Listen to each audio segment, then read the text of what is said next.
tarde a todos. Eu sou a Filipa Galrão, este é o podcast Conversas Pouco Genéricas, uma iniciativa da Generis para falarmos de saúde, bem-estar e inovação de forma autêntica e envolvente, colocando sempre as pessoas e a saúde em primeiro lugar. Hoje vamos inspirar-nos aqui com os contributos da Vera de Mel. Bem-vinda, Vera. Olá. A Vera é psicóloga há mais de 20 anos, é especialista em descomplicar e ajudar os outros especialmente a serem felizes, que é aquilo que mais queremos, não é? CEO da empresa Set Goals, da clínica Descomplica, que também de uma forma simples e muito integrada, ajuda os outros a cuidar da sua saúde mental. Vera, Sim. Não vamos entrar já a pé juntos, eu não vou já perguntar como é que vamos encontrar a felicidade. Sei que o teu último livro responde a essa pergunta. Até porque ela está nas coisas simples, não é? Isso já é Pequenos gestos. Já é uma coisa boa de saber, não é? Mas existe a ideia de que se estamos felizes ou se estamos bem, não precisamos de um psicólogo, não é? Sim. Mas a verdade é que todos acabamos por ter um médico, seja de família ou não, que nem todos temos, não é? Ou fazemos muitas vezes check-ups só para ver se está tudo bem, não quando nos sentimos propriamente doentes. Não devíamos todos também ir ao psicólogo de vez em quando, perceber como é que está a nossa saúde mental, mesmo que não tenhamos queixas? Eu acho que isso faz todo sentido, até porque não é verdade que nós possamos estar sempre todos bem. Aliás, esse é um dos maiores mitos acerca da felicidade. É natural que tu por vezes estejas triste, sintas raiva, que de alguma forma não estejas feliz, e isso é aquilo que faz sentido. É natural. É natural, faz parte de nós, e por isso não estamos sempre bem. E quando precisamos de ajuda, da mesma forma, quando nos dói uma perna, nós achamos que faz sentido e perceber o que é que se está a passar, também quando sentimos que alguns comportamentos, algumas reações em nós são atípicas, aquilo que faz sentido é procurar um profissional de saúde mental. Só que ainda há muitos mitos acerca disso. Era a minha próxima pergunta. Quais são assim os maiores mitos? Sim, eu acho que ainda continua a existir a ideia de que quem vai ao psicólogo está completamente maluco, não é? Ou seja, que não está bem. Explicar que pelo facto de ir ao psicólogo, isso já nos diz que a pessoa está bem, não é? Porque reconheceu efetivamente que precisa de ajuda, e a ajuda que se dá a si próprio não é per si suficiente para conseguir lidar com aquilo que está a acontecer. Mas depois também acham, e este é o mais engraçado, que é, não varia muito entre eu conversar com um amigo e ir ao psicólogo, não é? Porque eu converso com um amigo ou com o padre da aldeia, não é? Antigamente. Sim, mas é a confissão. Sim, é isso. E no fundo, esta ideia quase de que se as pessoas só vão lá falar, e não é verdade. O trabalho, da mesma forma como um médico faz exames e faz análises, o psicólogo e todo o trabalho do psicólogo alicerça-se naquilo que é a avaliação psicológica, um conjunto de testes onde tu tens um diagnóstico, ou seja, onde nós sabemos efetivamente o que é que tu tens e qual é que é o contrato terapêutico, ou seja, o que é que tu vais fazer a seguir, porque as conversas ou não que vais ter têm um propósito, ou seja, define-se aquilo que são os objetivos terapêuticos. Da mesma forma, quando vais lá e o médico diz-te de uma perna, tens que fazer X exercícios, tens que aplicar a pomada. Nós também temos técnicas, também temos estratégias. A psicologia é de facto uma ciência, só que hoje eu acho que nós evoluímos muito, e acho que tu concordas comigo no que diz respeito até procurar informação, mas nunca fomos tão ignorantes em saúde mental. Porque é tanta informação que nós achamos todos que sabemos. Exato, então já nem nos preocupamos em perceber o que é verdade ou não, o que é que se ou não. Mas é aquela coisa, diz-me lá o que é, como é que se faz, olha, como é que tu fizeste? E depois outra coisa que se confunde é a psicologia com a psiquiatria, não é? Sim, e elas caminham de mãos dadas, são importantes funcionarem, e uma complementa outra, mas a medicação por si não resolve os problemas, não é? Ela é um complemento e uma ajuda, e o psicólogo não tem um pozinho mágico que se deita aqui na água e de repente num clique tu ficas ótima, não é? É um trabalho, é um conjunto de sessões. Em nenhum médico tu vais e ficas incrível, conheces algum? Não conhecemos, não é? Pronto, e porquê é que existe isto acerca da psicologia? Porque há um conjunto de mitos e diz-se de psicólogo e de louco todos temos um pouco, não é? E não é verdade, não é? Nós precisamos estudar muito, e acho que nós acabamos por ter, fruto das nossas profissões, esse papel, explicar às pessoas que nos ouvem e que nos seguem que a psicologia é uma ciência e, portanto, tem regras próprias como qualquer outra, não é? Conversar com um psicólogo não é o mesmo que conversar com um amigo. Não. Até porque também há esse distanciamento. Sim, e vê, no fundo, eu tenho que, quando converso contigo, esta conversa tem um um propósito e eu tenho que ter a melhor técnica para que tu estejas o menor tempo possível em sofrimento. Uma pessoa que procura um psicólogo está em sofrimento psicológico, precisa de ajuda, tem que lá estar o menor tempo possível, porque é suposto que vá viver, não que esteja a sobreviver. Mas também existe muito o mito, ou se calhar não é bem mito, que quando a pessoa vai ao psicólogo, ou até o próprio medo em ir ao psicólogo, está muito relacionado com o facto de eu vou ter que fazer se calhar aqui uma viagem interior muito grande, vou descobrir coisas um bocadinho desagradáveis sobre mim e se calhar vai ser mais penoso do que aquilo que eu quero ou que eu já estou a sentir. Isso faz-me sentido. Isto porquê? Porque existem alguns modelos onde se acha que todas as questões estão na infância. Hoje a psicologia evoluiu e nós o que trabalhamos é o que a pessoa traz, e há muito mais modelos centrados naquilo que é o foco, naquilo que é o problema que a pessoa traz ali à consulta, no momento, e vamos resolver aquele problema. Por isso é que se faz a avaliação psicológica, porque a pessoa traz, imagina, a pessoa chega e diz: estou muito triste, eu só choro, não consigo concentrar-me, e fala-te de um conjunto de sintomas. Automaticamente o senso comum encaminha-te para uma patologia. Às vezes não é nada disso, às vezes há aqui outras coisas que estão a contribuir para isso. E às vezes é natural e, se quiseres, normativo, tu estás triste, face à situação que tu estás a viver. Por exemplo, imagina uma mudança significativa na tua vida, o falecimento de alguém, e é normal, é normativo. Mas também existe, se calhar é mais outro mito, não é? De que temos que estar constantemente bem e que as emoções negativas são um bocadinho para anular. Isso é uma dos... Mas não são, não é? Não são, é um dos mitos, e é uma das coisas que eu falo no livro, porque nós achamos que estar feliz é não sentir tristeza. O que não é não sentir sofrimento. E ao mínimo sofrimento queremos rapidamente que desapareça. Sim, e depois o que é que nós fazemos? Abrimos quase uma gaveta, pomos lá o sofrimento e agora deixa de estar aí sofrimento, porque agora...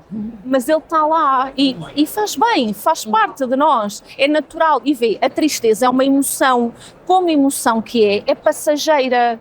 Eu agora posso estar triste e daqui a pouco faça uma outra coisa qualquer, estar alegre.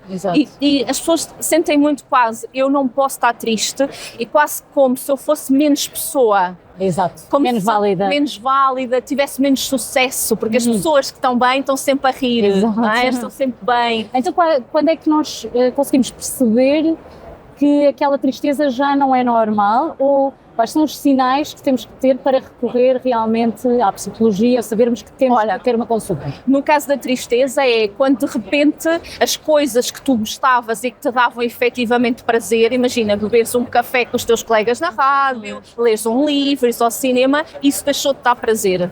A maioria das coisas deixaram de dar prazer e parece aquela sensação de que não obtens prazer em nada. Acabou. Outra coisa é quando de repente todos os dias tens uma dor física diferente. Dói-te as costas, dói-te a cabeça, depois dói-te um pé, ou seja, um mal-estar físico. Isto porque o corpo fala, o corpo diz-nos muito aquilo que se passa connosco. Outra coisa importante, agora estamos aqui as duas a falar e de repente tu muito agressivamente reages a uma coisa que eu acabei de dizer, uma reação exagerada, ou seja, sem sentido, que não faz que sai do nada, não é? É porque não processei bem. Ou seja, que no fundo aquilo que acontece é quase como se tu já não tivesses a capacidade de controlar nem gerir as tuas emoções e de repente sai tudo sem filtros. Ou então aquela questão de pareceres uma bomba relógio, quando de repente qualquer alguém coisa fica sem... Então, imagina, Filipa, estás bem? Estás bem, mas porquê é que me estás a perguntar se eu estou bem? Mas eu tenho cara de quem está mal? Mas eu fiz alguma coisa? Mas porquê é que estás a reagir assim? Porquê é que me estás a... Ou seja, estas coisas. E isto parece inusitado. Quando eu estou a verbalizar isso, tu pensas assim, mas quem é que vai dizer isto, não é? Mas as pessoas dizem e têm estas reações. Outra coisa é quando se está a passar por uma mudança muito grande da vida, de trabalho, um divórcio, e sentimos que não estamos a conseguir, ou seja, que está a ser difícil, que não entendemos aquilo que se está a passar connosco. Estes são, eu diria assim, os grandes motivos para procurar ajuda, não é? Muito bem. O que é que muda na vida de alguém que é consultado por um psicólogo? Eu acho que muda tudo, e vou explicar, porque pelo facto de quando tu te conheces e aceitas-te, tu conheces aquilo que tu tens de bom e aquilo que são as tuas áreas de melhoria, mas aceitas estas áreas de melhoria e aprendes a lidar com elas, porque há coisas que às vezes não são passíveis de melhorar. Por exemplo, imagina, eu tenho um sentido de orientação péssimo, não adianta estar a trabalhar muito nisto, porque há outras coisas que eu sou muito melhor. Isto não é desistir, mas ainda que eu treine muito, eu não vou ser boa. Devemos dedicar-nos mais a essas Coisas que... Vê, a nossa educação é sempre muito para a falha, para aquilo que nós não somos bons. Melhora os teus pontos negativos. Exatamente. Melhora as E até há livros que também falam disso. Certo. Então, mas vê, eu nunca vou ser boa. O meu percentil é 0,05, é sentido de orientação, não é? E portanto, orientação espacial, não, eu tenho dificuldades. Como eu sei isso, aprendi isso sobre mim. Por exemplo, quando cheguei aqui, localizei o sítio onde eu entrei. Se calhar convém tirar uma foto, ver Exato. pontos de referência. Porquê? Porque depois, como eu me conheço, ter dificuldades, e isso podia vir a ser gerador de ansiedade. Então, como eu me conheço, já lido com naturalidade com isso e depois já gozo com isso. Por exemplo, fui ao outro lado ali da exposição e vi. Entrar por onde tu entraste, vê-se à saída e depois Exato. voltares a entrar. Mas se calhar há pessoas que, não reconhecendo isso, o que fariam é não viriam. Sim. Deixam de viver, se calhar. E isso já é patológico, passa a ser patológico, porque há coisas que são muito naturais. Quando é que passa a ser patológico? A partir do momento que tu deixas de fazer coisas, que é, como isto é muito difícil aqui, eu vou deixar de vir cá. Porquê? Porque tenho medo de me perder, Exato. tenho medo, imagina, da exposição, estão pessoas aqui a ver-nos, o que é que vão dizer sobre nós, como é que vão avaliar. Quando nós deixamos de fazer coisas, aí sim a ansiedade já é patológica, não é? Olha, vou falar do meu caso, não sei se se adequa, mas eu tenho muito medo de andar de avião, mas Sim. nunca deixei de andar, Certo? por isso mesmo, porque eu não quero que isso seja Sim. motivo para eu não viajar. E, não é? e depois defines estratégias para tu Sim, lidares com isso, completamente, não é? sim. Por exemplo, imagina Fiz terapia. sim, uma muito eficaz, não é? Portanto, é contares as cores, imagina, vermelho que todas as pessoas têm vestidas, depois de contar, de Sim. repente, se fores a contar a cor vermelha que existe em cada uma dos vestuários das pessoas, não é? O cérebro já está focado noutra coisa. Foi para uma outra coisa. Outra estratégia, ir para o teu lugar feliz. Tu tens um lugar que é um lugar em que ativas os teus 5 sentidos, que é um lugar que te tranquiliza. E tu sabes, então agora eu não estou no avião, eu estou a ir para lá e estou a viver esse lugar. E às vezes dizem-me assim, mas eu estou tão ansiosa, como é que eu vou conseguir? Tu já entras nesse registro. Exato, e já sei que vou ter que o fazer. Não é? E porquê? Porque te conheces e sabes que para aquela viagem ser prazerosa, tu precisas daquelas técnicas. Vê, nós também pomos o cinto, não é? Mandam-nos pôr e nós pomos. Então, como tu fizeste terapia, percebeste que tens essa ansiedade, então sabes, ou fobia, depende da situação, então sabes que tens que utilizar aquelas técnicas. E quando te sentas, sabes, eu agora tenho que fazer aquilo que acordei com a minha psicóloga que faria em situações que isto acontece. Sim. E está tudo tranquilo. Não, eu acho que não é está, mas sim, fica, sim. não é? Mas fica porque depois Ou pelo menos não me impede de o fazer, não é? e tens que ter um conjunto de técnicas e depois as experiências de sucesso também são incríveis. Vais uma vez e percebes, olha, não aconteceu rigorosamente nada, Exato. foi tudo incrível, nós estamos a... Na maioria das vezes não acontece. realmente. Estamos a conseguir e olha, eu nem senti muitas coisas físicas, Exato. portanto, e cumulativamente de experimentares estas experiências de sucesso, o que é que acaba por fazer? Sentes-te muito mais confiante. Sim. Se não fosses, vais agudizar o medo. Porquê? Porque crias cenários, vais criando um conjunto de cenários E não acabam nunca. E não- São sim, um rol de maus cenários. até porque a nossa mente é como o criminoso, está sempre à frente, está sempre a inventar E é coisas. difícil de travar. Porque, claro, temos uma capacidade de imaginação fértil, não é? sim. Agora, eu acho que daí o título do livro, Ser Feliz é uma Escolha, e depois tu podes escolher, isto faz-me feliz viajar. Sim, sim. Então, eu escolho estar aqui, no agora, e controlar aquilo que eu estou a sentir.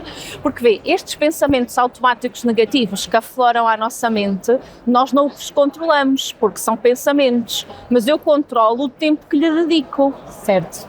Vê, se eu não consigo fazer isso de forma consciente, então vou fazer técnicas. Imagina, agora estou nervosa, estar aqui a falar contigo e que estou muito aflita. Então vou se calhar utilizar alguma estratégia para me tranquilizar, para continuar a conseguir ter esta conversa. E essas estratégias acabam por ser muito individuais, não é? Sim. Dependem muito da pessoa, da sua personalidade, do tal lugar feliz que cada um terá. Sim, e mas muito isso variado. só é possível porque nós fizemos avaliação psicológica. Pois, sem essa avaliação a pessoa fica meio perdida. Eu não olho para ti, eu não consigo olhar para ti e perceber o que é que se passa contigo, porque isso é outro mito, que nós olhamos e descobrimos tudo que as pessoas têm, não descobrimos nada. Claro. Não, é assim, agora... Eu sou psicóloga há 20 anos, não é? Fez este ano, Já acabei... consegues detectar certas coisas, não é? mas eu acho que tem que haver uma humildade para perceber que cada pessoa é única e que como cada pessoa é única tem toda uma essência que eu tenho que avaliar e ter a certeza, até porque a avaliação dá-nos a extensão da gravidade do fenómeno e às vezes nós achamos que a pessoa está deprimida e, por exemplo, está com burnout, não é?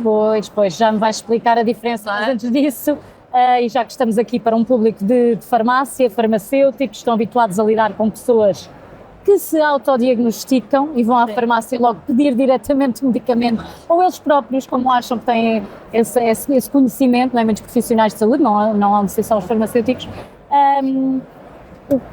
Como é que as pessoas podem fugir, de certa forma, ou não, do autodiagnóstico, porque se calhar também acaba por ser importante sabermos diagnosticar a priori certas coisas. Eu acho que é importante um estado de consciência em que eu estou atento aos meus sintomas e isso não é autodiagnóstico, é eu chego à farmácia e eu digo, eu tenho estes sintomas. Eu alguém que me encaminhe. Eu acho que isso é importante, eu saber pôr em palavras aquilo que eu estou a sentir e operacionalizá-la, ou seja, que todas as pessoas percebam exatamente aquilo que é. Eu estou com muitas dores de cabeça, muitas quer dizer o quê? Quantas vezes é que isso aconteceu? Que intensidade? Em que lugar da cabeça? De que forma? Ou seja, o mais operacional possível para que a outra pessoa possa fazer o melhor diagnóstico possível. Do outro, aquilo que se espera é rigor e a humildade de não achar, porque estão 3 ou 4 critérios preenchidos, que estamos presentes numa patologia quando pode ser 1001. Eu acho que às vezes isso é o que nos assola a todos. Nós já sabemos fazer aquilo tão bem que depois sai um bocadinho em piloto automático. Eu acredito que isto não acontece à maioria dos profissionais, mas é um risco que pode acontecer a mim, a ti, e por isso todos nós, no exercício das suas funções, temos que estar atentos a isso, que é o risco de funcionar em piloto automático. Imaginem, em alturas de gripes ou de viroses, que é muito comum, estamos um dia todo a atender as pessoas e vêm todas com os mesmos sintomas. A pessoa começa a ter os sintomas também, quase. Às vezes quase, mas também depois é difícil de distinguir, não é? Porque parece quase uma epidemia, passa a redundância, os mesmos critérios. e acho que é isto, é encarar cada pessoa como se fosse a primeira e não despir-me quase do contexto e de tudo o resto, não é? E depois perceber a responsabilidade que eu tenho naquilo que é encontrar a solução para resolver o problema daquela pessoa, porque hoje é a primeira porta de entrada. E nós vamos, porquê? Porque é difícil conseguir uma consulta no Sistema Nacional de Saúde e às vezes até nos privados, então nós vamos à farmácia, não é? Dói-me a garganta, dói-me... Isso é uma coisa que a partida não vai precisar de prescrição. Não é? Sim, e por isso acho que cada vez mais eles desempenham aqui um papel fundamental naquilo que é a saúde da população portuguesa e, portanto, se representam esse papel, estar ciente da responsabilidade desse papel. Sim. E uma outra coisa muito importante, Filipe, que é ser exemplo. Não é? Que é, eu fiz isto, aquilo que eu faço funciona como exemplo para aquelas pessoas que estão ali, não é? Se vejo, e o ser exemplo não é só no atendimento à pessoa em concreto, é depois, em tudo, porque as pessoas hoje pesquisam coisas sobre nós, estão atentas aos nossos comportamentos, à forma como vestimos. Falas mesmo da responsabilidade social, não é? Eu a nível comunitário, quase. Sim, porque vê, imagina, uma pessoa que está a atender e que está com um pingo no nariz, não é? Tanto, isto, não é? As pessoas questionam. Claro. Agora vais-me dizer, então, mas devia ficar em casa, devia perceber o que é que tem que fazer para a situação melhorar e até falar sobre isso, olha. Falar abertamente, olha, também estou assim. Também estou e aquilo que achei por bem, faço estes sintomas, foi isto, não é? Isto porquê? Porque se normaliza. normaliza-se porque aquelas pessoas que estão detrás do balcão são humanas e como humanas que são, sentem coisas, quer ao nível das emoções, quer do ponto de vista físico também, não é? Os psicólogos também têm por hábito fugir do psicólogo. Não, eu acho que todos, aliás, os psicólogos são obrigados a ter supervisão. E, aliás, eu acho que é um sinal de saúde mental e é também um sinal da responsabilidade deste compromisso que eu estava a falar. É um dever ético, que é, eu tenho que perceber, há um fenómeno na psicologia que é a contra-transferência, que é eu deixar que situações da minha vida, do meu sentir, possam de alguma forma interferir ali ao nível do processo terapêutico e vice-versa.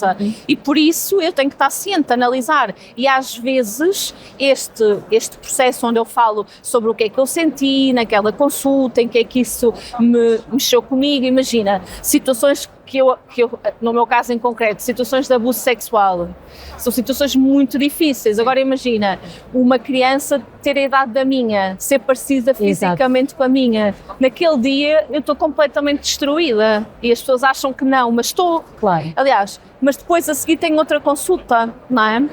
Ou seja, eu tenho que ter mecanismos de libertar, estratégias para gerir aquilo que eu estou a sentir naquele momento e não posso impedir que a tristeza venha, a tristeza e a raiva, porque às vezes estamos a falar de situações em que acontecem no seio da família, não é? E, ou que acabaram Estamos a falar de crimes, não é? Sim, crimes, e que acabaram de acontecer e depois todo o processo, tudo é de uma violência atroz e portanto eu tenho que falar com isso com alguém e não posso falar mais uma vez com um amigo ou com o meu marido em casa porque não tem essa estrutura emocional, além de que eu estou ao abrigo da confidencialidade e portanto se eu digo que há confidencialidade, depois não posso falar sobre isso. Essa e, portanto, regra, temos que ter um psicólogo. Agora, eu acho é que os psicólogos às vezes fogem dos compromissos. Dos Não é? compromissos. Dos comprimidos. Das comprimidas. Do género. E isso é mau às vezes, Sim, porque eu acho muitas que vezes precisamos disso. Sim, é que nós fomos muito educados, em termos da formação, a que a psiquiatria era o fim da linha. Exato. E agora já não há hoje, hipótese, tomamos a medicação. E explicar que hoje não é assim. A medicação pode ter um papel preventivo também. E preventivo quer dizer, nós sabemos que a evolução pode ir naquele sentido, então vamos prevenir com algo mais fraquinho, entre aspas, para antes que o problema atinja uma dimensão muito grande, que depois aí são precisas outras medidas, como por exemplo as baixas médicas, não é? Ok. E agora sim, queria falar aqui mais disto de encontrarmos a felicidade e de estar ao nosso alcance e ao alcance de todos. Felicidade no trabalho. Sim. Há uma receita para essa felicidade? Como é que é? Existe ainda aquela máxima de que os colegas não são para ser amigos, ou não estamos aqui no trabalho para fazer amigos, não é? Eu insisto muitas vezes, mas no meu caso, e porque também trabalho com comunicação e emoções ao rubro, é impossível, mas sinto isso às vezes noutras pessoas, até no mesmo contexto. No que diz respeito aos amigos, eu acho que nós não estamos lá para fazer amigos, mas se fizermos, melhor ainda. Incrível, é incrível, o trabalho vai correr melhor. Facilita tudo, há esta facilidade de tu já olhas e o outro entende o que é que significa o teu olhar, há um suporte, há uma colaboração que permite de alguma forma que tu te sintas melhor naquilo que é o teu local de trabalho. Eu diria que há duas coisas que para mim são receitas.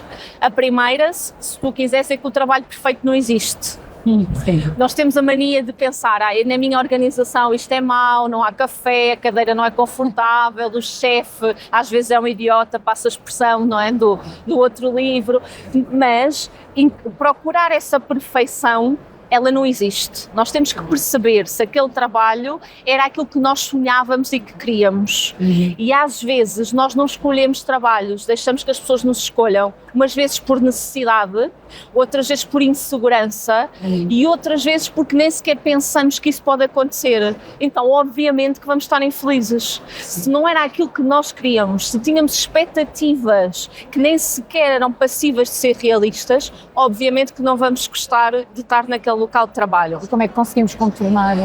É mesmo isso que é, avaliar, que é, o problema é meu, sou eu que estou a fazer esta avaliação totalmente distorcida, ou aquilo que está a acontecer é que este trabalho é mesmo assim. Sabes, porque nós achamos hoje que o nosso chefe ou o nosso líder tem que promover a nossa felicidade. E para mim, a felicidade não é um direito, é um dever. Ou seja, todos nós no local de trabalho devemos contribuir para a nossa felicidade e para a felicidade dos outros.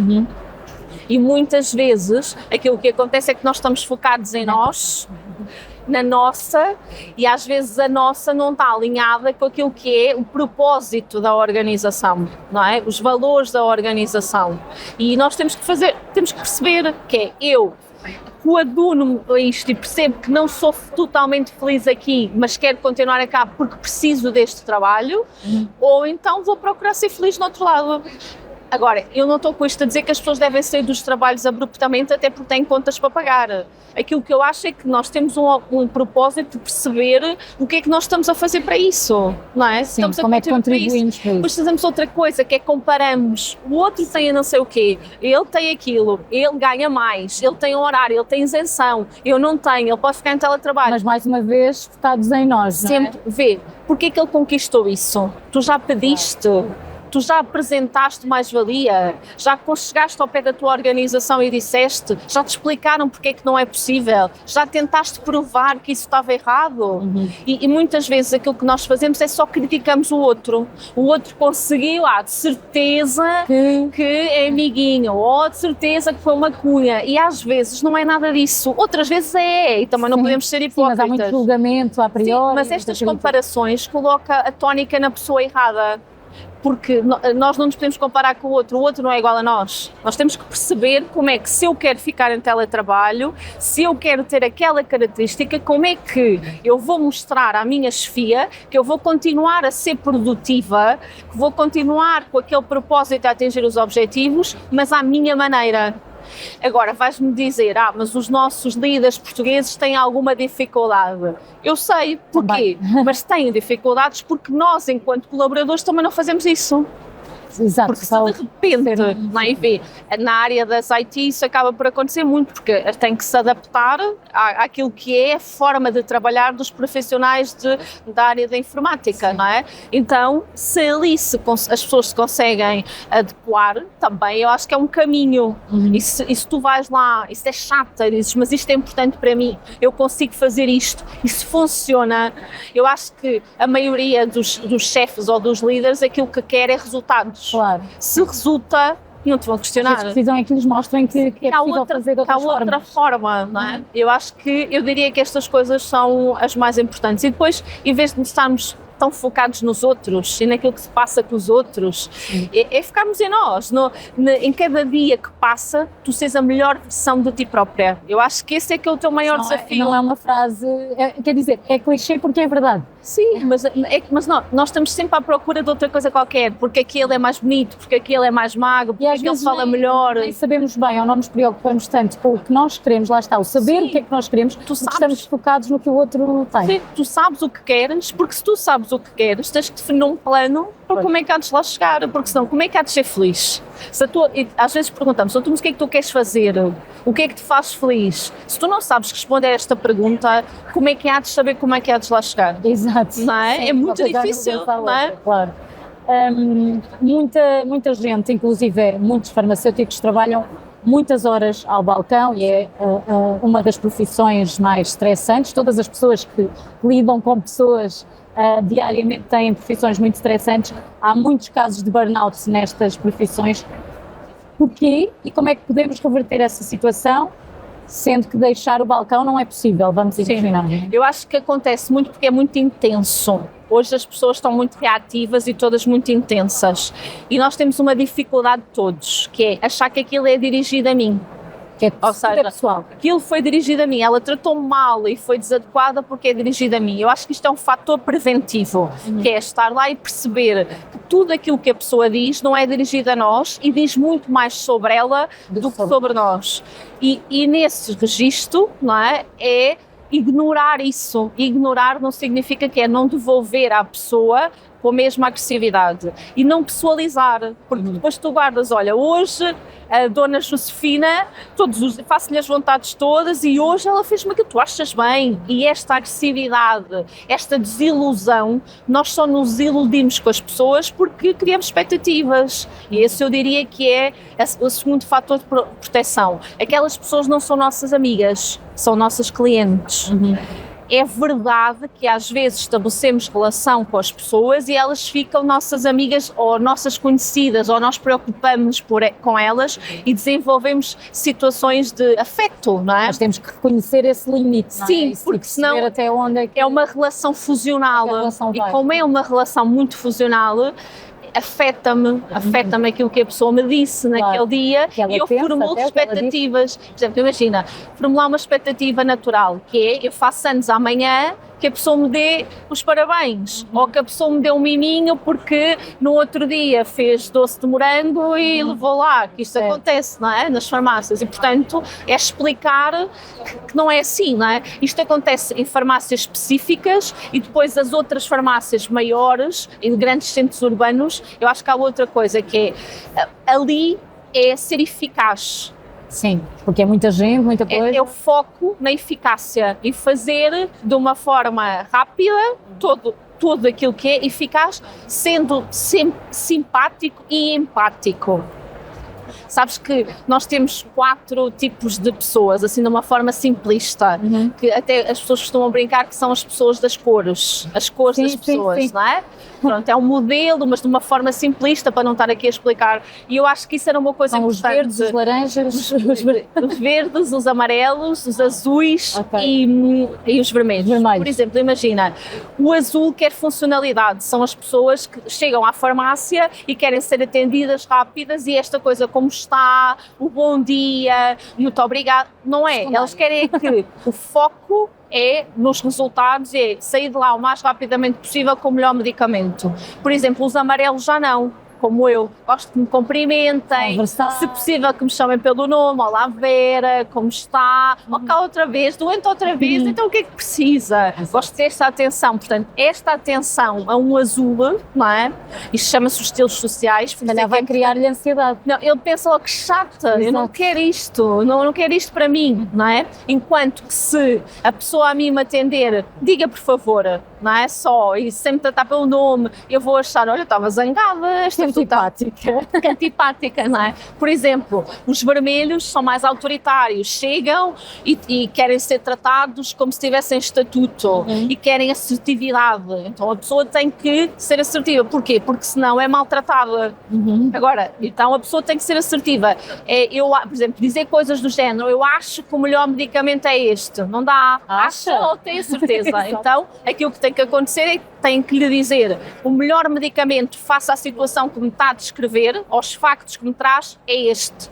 E com esta segurança, sem emoções, se reparares, não houve um sorriso, não houve. Porquê? Para eles encaixarem, não é? Exato. E para eles perceberem, não, esta pessoa sabe efetivamente o que está a dizer, eu reconheço-lhe essa autoridade. E eu acho que isto protege-os. E depois os verdes, os verdes está sempre tudo bem para os verdes, não é? Os verdes são aquelas pessoas que acabam por lidar com tudo de uma forma mais tranquila, não é? Não há melhor nem pior, não há pessoas melhores ou piores, são estilos, não é? Exato. A forma como nós nos relacionamos. Eu acho que era importante as farmácias terem acesso a esta informação, trabalharem com isto, e isto não é redutor, isto é uma forma só de olhar para a realidade. E até acaba por ser um complemento muito necessário. E protetora, porque as pessoas têm sinais. Imagina, se eu chego a mexer no telefone e digo, olha, eu tenho isto e queria uma coisa para resolver isto. Eu não quero conversa. Sim. E muitas pessoas que estão ao balcão já sabem isto. Agora vê, eu também tenho a minha identidade.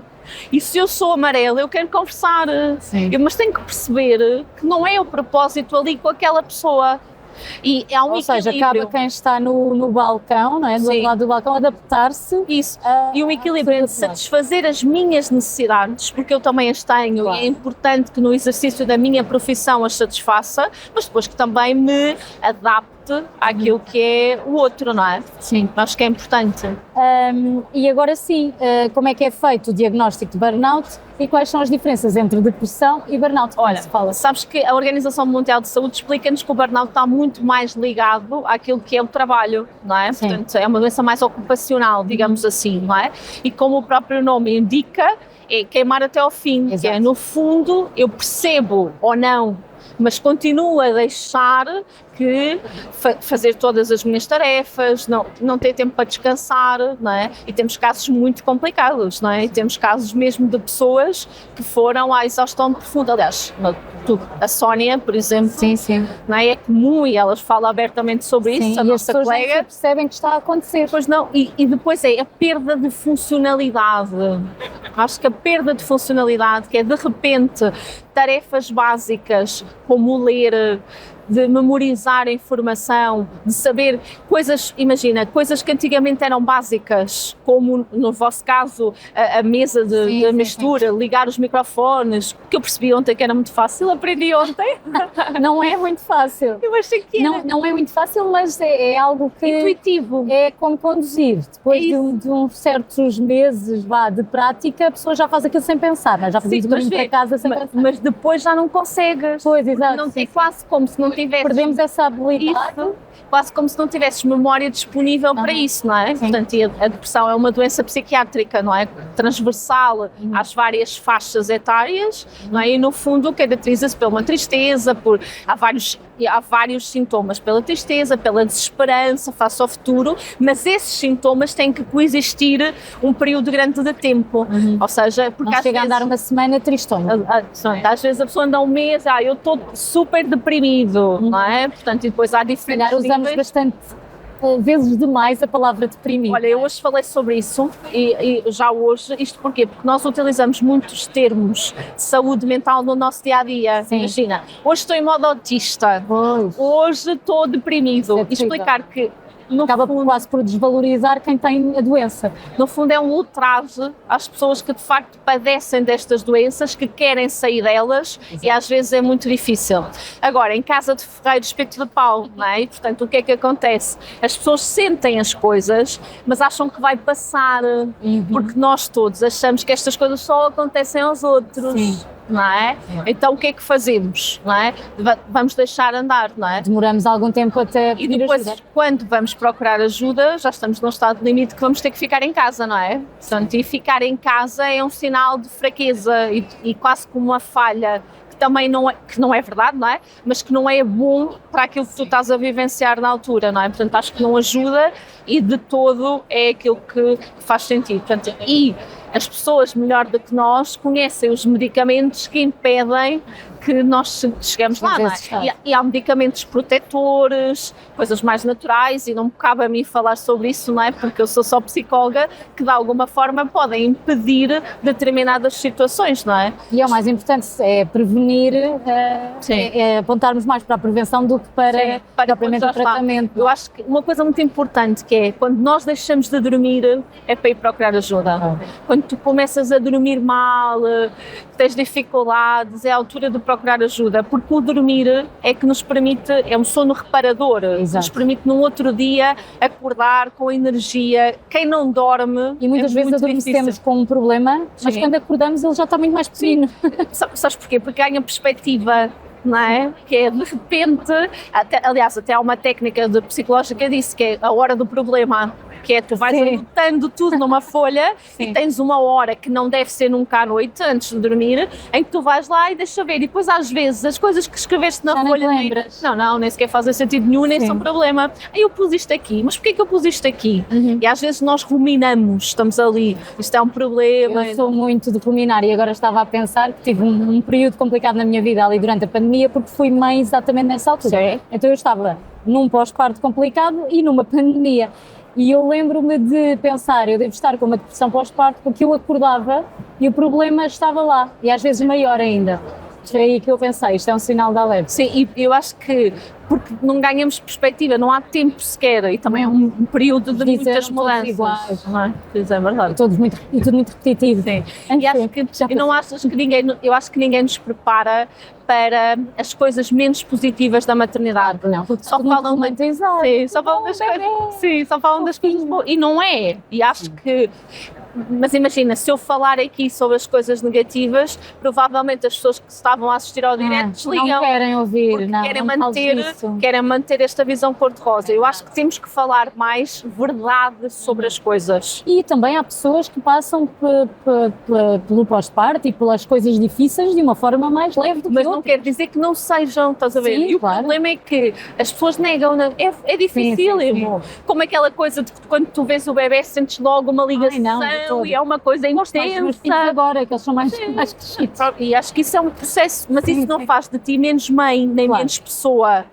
Mas depois às vezes quando tu te sentas lá no conforto do teu sofá e vês as outras mães a falarem, a fazerem coisas incríveis, tu pensas, se calhar falta-me um bocadinho assim, não é? Se calhar não sou tão incrível como elas. Pronto, e é esta a comparação outra vez. Mas se tu pensares, a nossa sociedade empurra-nos muito para a comparação, não é? Porque nos empurra muito também para a competição. Sim, temos que ser extraordinários. Todos. Estás a ver? Tu tens que ser incrível a fazer tudo. Quando vê isso, não é possível. Claro. Há coisas que tu não vais ser boa nunca, nem eu, não é? E está tudo certo, porque vai haver outras que tu vais ser completamente diferenciadora. E se não fores mediana em quase tudo, isso é a magia da vida. É um equilíbrio até. É a magia da vida, não é? Há pessoas que nunca vão fazer nada incrível nem nada extraordinário, mas isso não faz dela menos pessoas e foram felizes no mediano que é a vida, não é? Portanto, isso eu acho que... Agora fizeste lembrar os meus avós, não é? Se calhar temos que olhar mais para trás para essas pessoas que não tinham muito, mas que com o pouco que tinham faziam tudo e sabes que esse é um dos mitos que eu falo no livro, que é as pessoas acham que ter um carro incrível, ter uma casa maravilhosa, ter roupas de marca, ter tudo, férias no estrangeiro. Isso nos faz felizes, não é? Mesmo é momentâneo, é uma felicidade fugaz, é só ter. Nós somos muito mais do que aquilo que temos.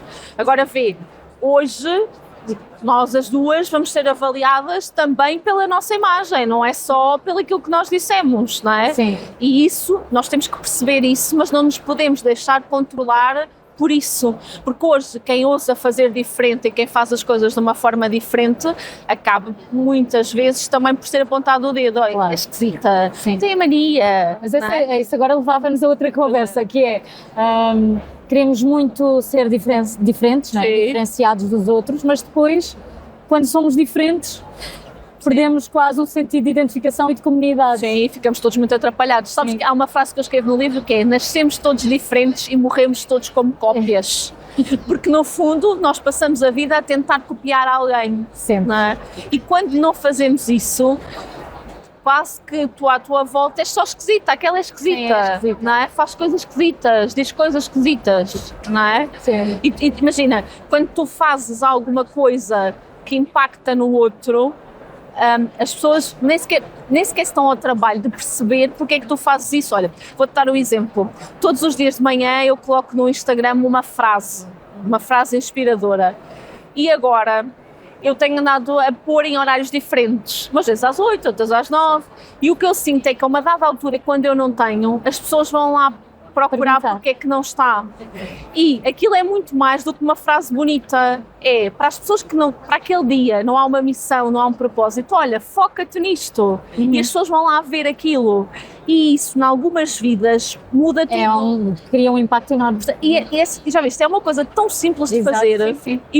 Mas no fundo, aquilo é só... Para algumas pessoas é só uma treta, olha, lá está aquela, escreveu uma coisita que não interessa nada, percebes? E eu acho que... Mas mais uma vez, isso diz mais sobre essa pessoa, não é? A ela não interessa. É verdade, mas percebes isso?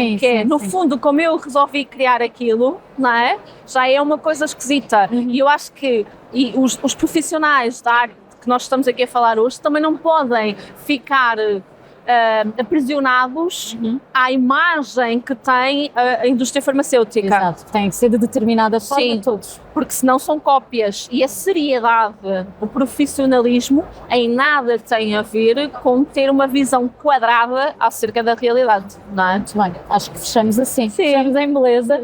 Obrigada, Vera, minha querida. por tudo Foi que um trouxeste esta conversa tão esclarecedora e inspiradora. Obrigada a si por nos acompanhar aqui nesta conversa pouco genérica. Voltaremos com mais episódios e mais convidados em breve. Obrigada.